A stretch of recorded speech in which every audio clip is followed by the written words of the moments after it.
Здравствуйте. Здравствуйте. Мы проводим небольшой опрос. Ответьте, пожалуйста, на месте наш вопрос. Это первый вопрос.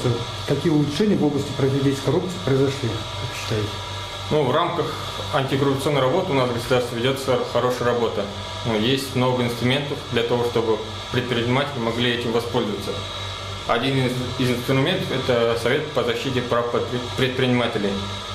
А также оказывается поддержка отделом предпринимательства, а также инструменты располагает фонд ДОМУ.